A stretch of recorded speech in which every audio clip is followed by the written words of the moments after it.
नमस्कार दोस्तों, आध्यात्मिक ज्ञान चैनल में आपका बहुत बहुत स्वागत है।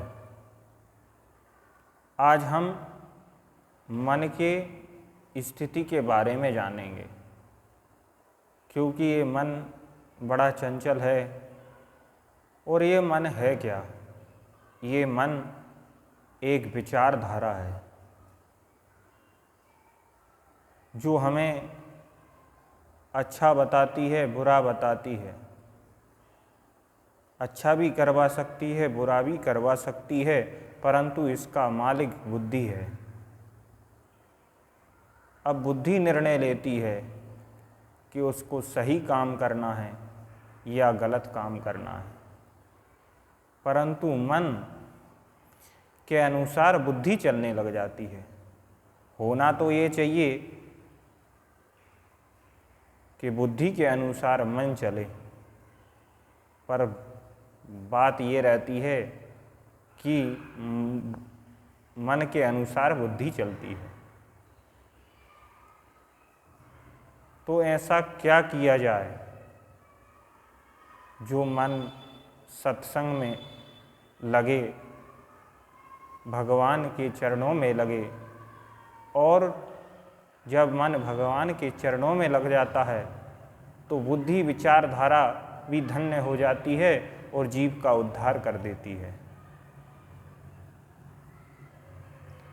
कई संत तो कहते हैं, ये मन बड़ा चंचल है, कैसे मैं भजन करूं,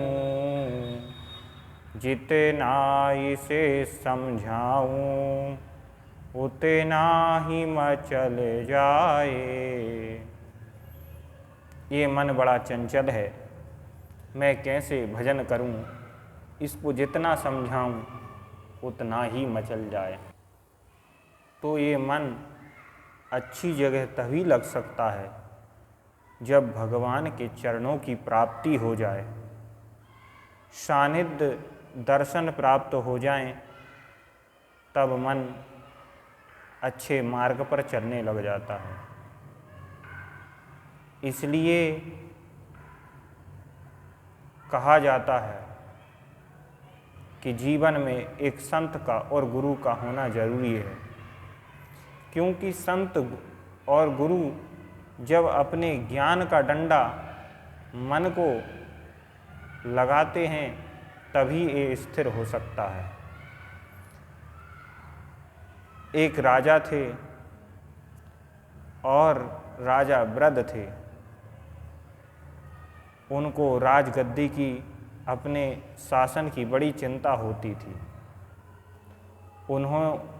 उन्होंने कहा, मंत्री गणों से बैठक की, उसमें उन्होंने कहा, मुझे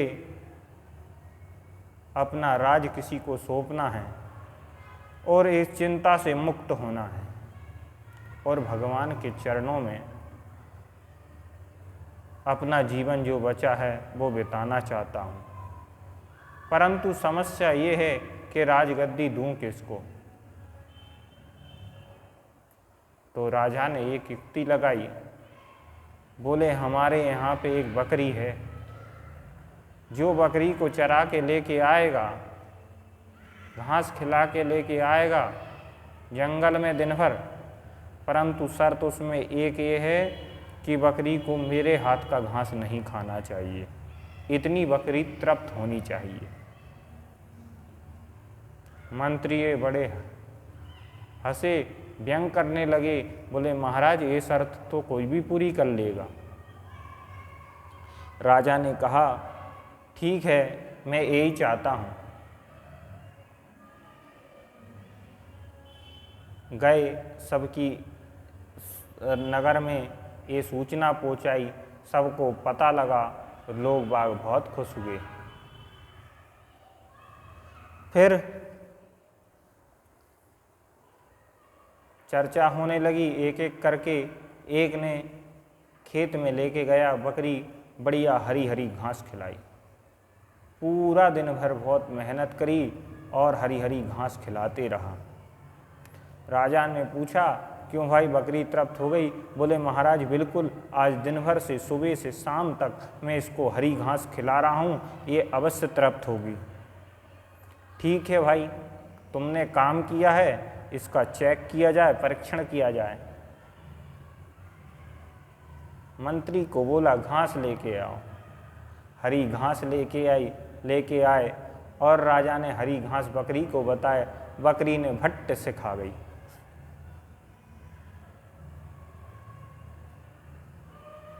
बोले ये काम अधूरा है, बकरी तृप्त नहीं हुई, इसको पूरी तृप्त करके लाना था। ये एक व्यक्ति फेल हो गया।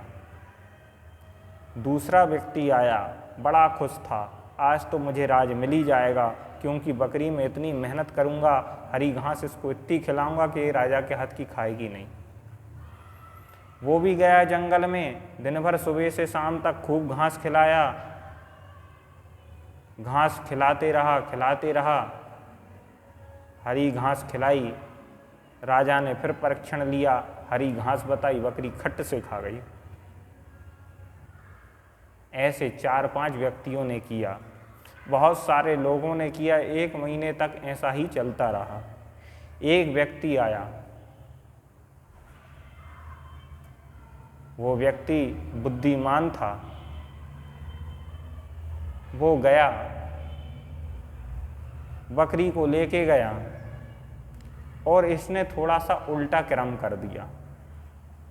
जैसे ही बकरी घास की ओर बढ़ती है, ये फटाक से एक डंडा देता है।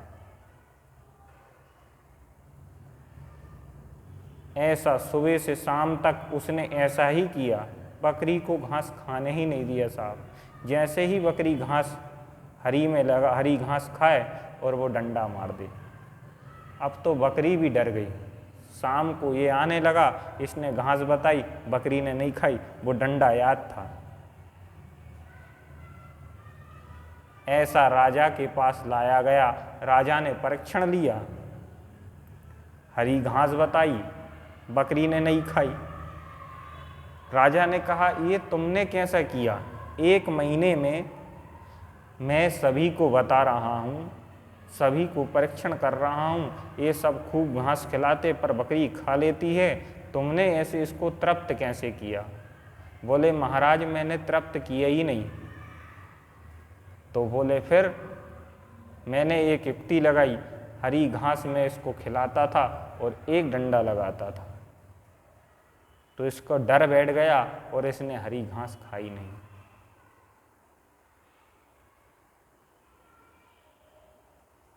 ये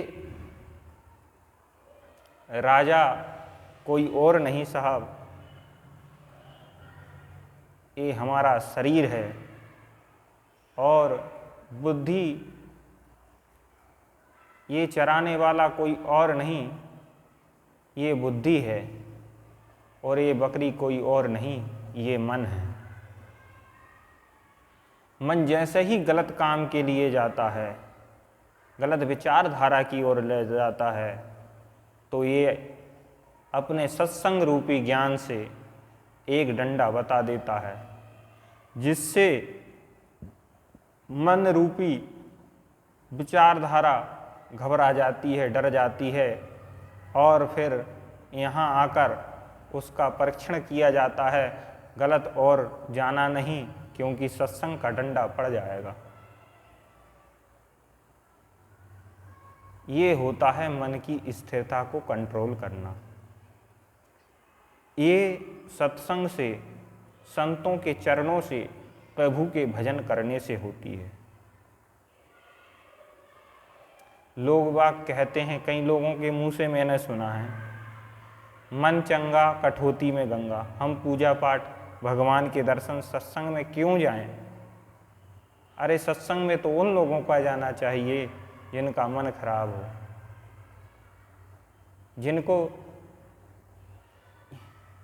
जिनका मन अपवित्र है।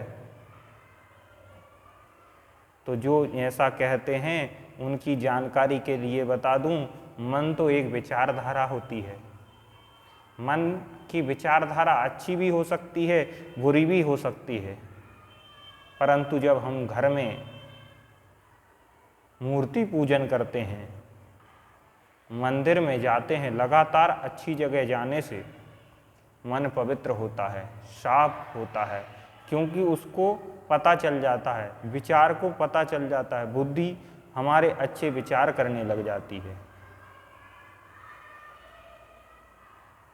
हमारी सोच उस प्रकार की हो जाती है कि वो हमको गलत काम करने से रोकती है। इसलिए ये कभी नहीं कहना चाहिए मन चंगा गठोती में गंगा। मन को जितना भगवान के चरणों से लगाओगे, सत्संग से लगाओगे, ये आपका जीवन में उद्धार ही करेगा।